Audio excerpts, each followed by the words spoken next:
क्योंकि इस्लामोफोबिया एक ऐसी रियलिटी है, एक ऐसी हकीकत है जो एक बहुत बड़ी सीमेंट की दीवार की तरह हमारे और लोकतंत्र के बीच खड़ी है।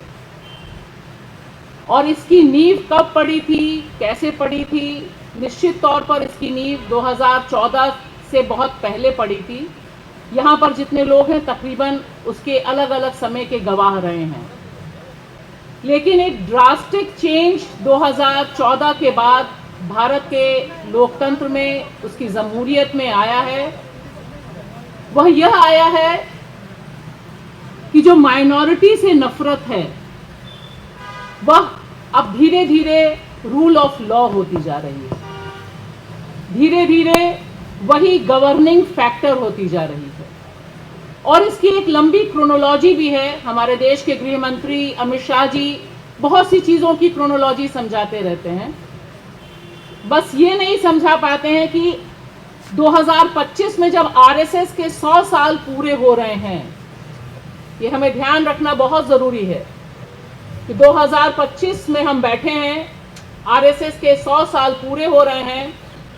और आरएसएस के जितने एजेंडे, उनके घोषित एजेंडे थे, तकरीबन वो सारे पूरे हो चुके हैं। और जो नहीं पूरा हो चुका है उसके बारे में माना जा रहा है कि अंडर करंट यही है कि देश को हमने कमोबेश हिंदू राष्ट्र बना दिया है। लोकतंत्र के जितने खंबे हैं उन खंबों को मटियामेट करके एक तरह से एक दिशा में right wing shift Indian politics का इंडियन इकोनॉमी के साथ हुआ है। यह भी समझने की ज़रूरत है कि इसमें अर्थव्यवस्था, कॉरपोरेट का जो घालमेल है या उसका जो अलायंस है वो बहुत तगड़ा है। अगर हम इसको नहीं समझेंगे तब यह समझना बहुत मुश्किल हो जाएगा कि हर त्योहार में, हर आयोजन में यह क्यों कोशिश होती है कि मुसलमानों से जुड़े कारोबार पर चोट पहुंचाई जाए, क्योंकि वह भी एक कम्युनल नेचर की इकोनॉमी को विकसित करना उनका बुनियाद है। और इसका एक्सपेरिमेंट सबसे पहले, सबसे ठोस रूप में उन्होंने कश्मीर में करना शुरू किया था कि कश्मीर का जो मुसलमान है वो डरता नहीं है, वो यूपी की तरह नहीं है, बाकी जगहों की तरह नहीं है, वो संपन्न है। उसकी इकोनॉमी पर कैसे कब्जा करना है। और इसलिए आप देखेंगे कि ये जो सारे इंसिडेंट हैं, ये सारे इंसिडेंट को लेकर मीडिया में जो कवरेज है, और हम निश्चित तौर पर मानते हैं ये डिबेट आज की तारीख में बेमानी है कि मेन स्ट्रीम क्या है और वैकल्पिक मीडिया क्या है। क्योंकि आज अगर आप चुनाव कवरेज के लिए जाएं, रिपोर्टिंग के लिए जाएं, जितने पत्रकार, सहाफ़ी यहाँ पर मौजूद हैं, वे सब जानते हैं कि आपको बाइट देने से पहले, आपसे बात करने से पहले भारत का नागरिक ये पूछ लेता है कि आप किस तरफ खड़े हो, आपका चैनल क्या है, आप किस अखबार के नुमाइंदे हो यहाँ पर। तो ये अब दौर नहीं है कि लोगों में कोई भ्रम है, इसे लेकर कोई मुगालता है। वो मुगालते वाला दौर भारत का जो सिटीजन है, जो भारत का नागरिक है, वह पार कर चुका है। लिहाजा उसे पता है कि आप कॉरपोरेट मीडिया, नफरती मीडिया के साथ हो या एक ऐसे मीडिया के साथ हो जिसको कई बार बीजेपी का आईटी सेल भी पसीना आ जाता है जब कई नफरती एंकर अपने प्रोग्राम करते हैं। अमित मालवीय के दिमाग में भी वो टूल किट नहीं होता है जो नफरती एंकरों के दिमाग में टूल किट होता है। और सुबह शाम जिस तरह से वो डिस्कशन करते हैं, कुछ टोपी वालों को बैठाएंगे और फिर लड़ाई और भिड़ाई करेंगे। मैं इसलिए कह रही हूँ क्योंकि दरअसल यह पूरी कोशिश है कि आज का जो मीडिया है, जो कॉरपोरेट मीडिया, नफरती मीडिया, गोदी मीडिया, किसी नाम से भी आप कहिए, दरअसल वह परसेप्शन बनाने की इंडस्ट्री में तब्दील हो गया है। वह अवधारणा बनाता है, वह अवधारणा बनाता है कि मुसलमान जिहादी है, कोई क्रिश्चियन है तो वो कन्वर्जन से जुड़ा हुआ मसला करेगा, कोई महिला है और महिला अगर शहर में रह रही है और अगर अपने दोस्त के साथ जा रही है और उसके साथ रेप होता है, यौन हिंसा होती है, तो उसके ऊपर मॉरल पुलिसिंग का काम करेगा। ये अलग अलग लेवल पर जो आज का मीडिया है वह काम कर रहा है, ऑपरेट कर रहा है। और एक तरह से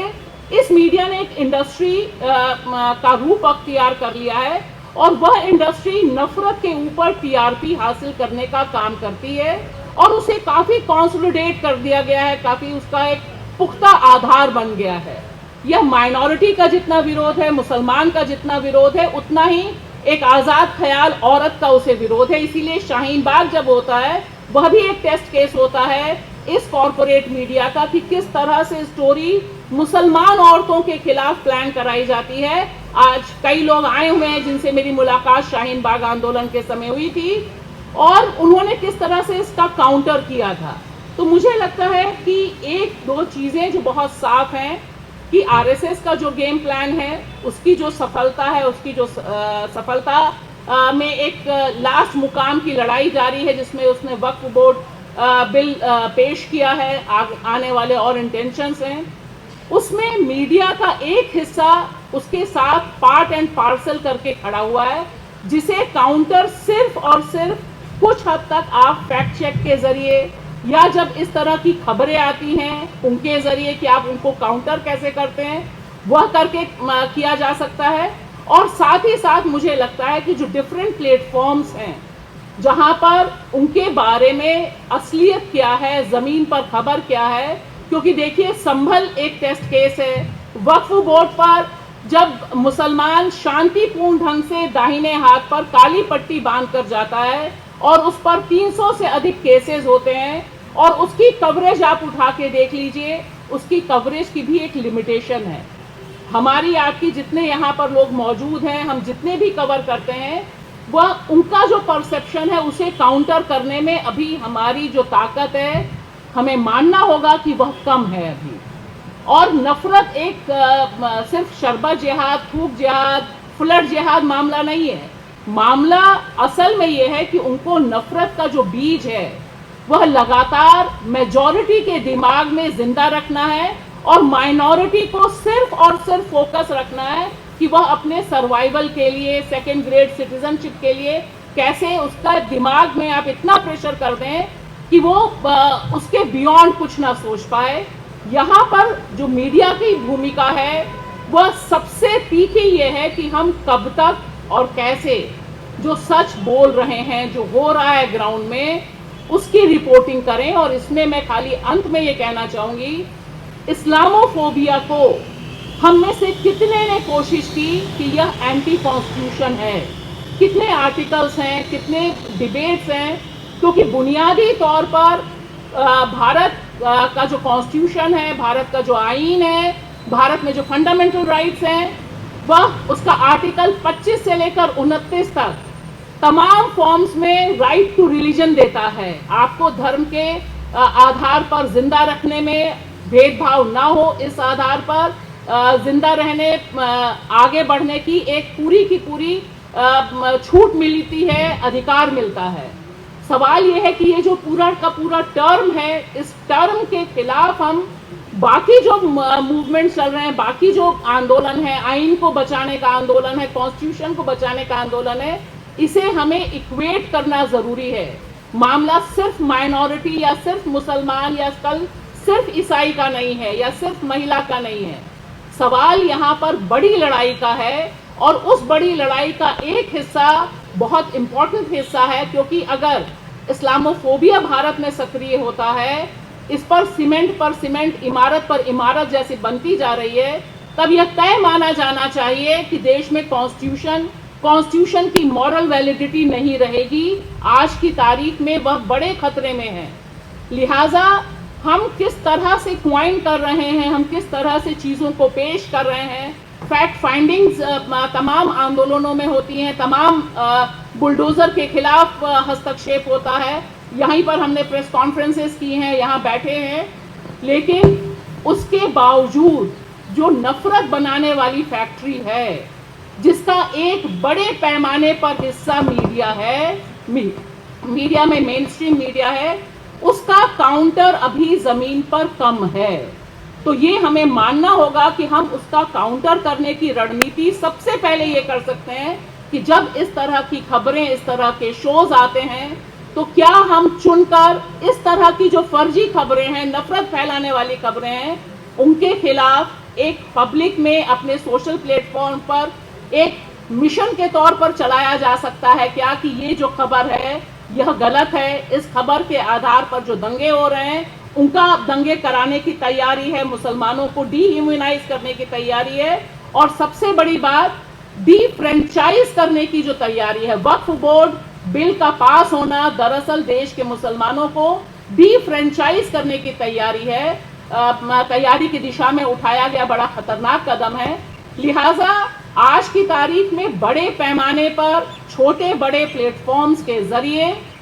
इस्लामोफोबिक मैसेज का काउंटर करते हुए इसको कनेक्ट करना, जमहूरियत की बचाने की जो लड़ाई है, कॉन्स्टिट्यूशन बचाने की जो लड़ाई है, बाकी जो लड़ाइयां चल रही हैं उससे कैसे हम कनेक्ट कर सकते हैं ताकि यह एक ब्रॉडर इशू के रूप में हो। उनकी मंशा ये है कि हम छोटे छोटे हिस्सों में रहें। एक पत्रकार मार डाला जाए छत्तीसगढ़ में, एक पत्रकार की उत्तर प्रदेश में लगातार आप देखिए पत्रकारों की हत्याएं हो रही हैं, एक के बाद एक हत्याएं हो रही हैं, लेकिन उस पर एक बड़ी कंसेंसस नहीं बन पाती है। कोशिश ये होनी चाहिए कि इस बड़ी लड़ाई को बड़े प्लेटफॉर्म के साथ पॉलिटिकल पार्टीज को कंपेल किया जाए कि वे इसे लेकर हंगामा करें, बात करें, और जो लोग नहीं बात कर रहे हैं उनको पकड़कर उनसे अकाउंटेबिलिटी मांगी जाए, क्योंकि अब लड़ाई जिस मुकाम पर है उसमें एक निर्णायक स्टेप उठाना, निर्णायक रूप से एकता करनी, और वो तमाम सहाफ़ी, तमाम जर्नलिस्ट जो इस्लामोफोबिक माइनॉरिटीज़ पर हमले को कॉन्स्टिट्यूशन पर हमला मानते हैं, उनके बीच एक ब्रॉडर यूनिटी बनना, ब्रॉडर साझा बनना मुझे लगता है बहुत ज़रूरी है। नहीं तो एक स्टेज पर आपको लगता है कि अकेले अकेले लड़ाई लड़ी जा रही है। एक दिन हम गुलफिशा की बात करते हैं, एक दिन हम उमर खालिद की बात करते हैं। इसके बजाय अगर एक हम कॉम्प्रिहेंसिव बात करें कि यह लड़ाई एक बड़ी लड़ाई का हिस्सा है और उसमें सारे तरह के चेहरों की शिरकत बहुत ज़रूरी है, तभी इससे एक राह मिल सकती है। वे चाहते हैं कि हम परेशान हों, हम परेशान हैं, लेकिन इस परेशानी का सबब और जवाब सिर्फ कड़ी से कड़ी जोड़कर आगे बढ़ते हुए, सही रिपोर्टिंग करते हुए, ज़मीन से रिपोर्टिंग करते हुए, जो कि आज की तारीख में बहुत मुश्किल है, लेकिन अगर हमारी जो ताकत है उससे अगर हम कर सकें तो शायद एक आस की किरण जगती है।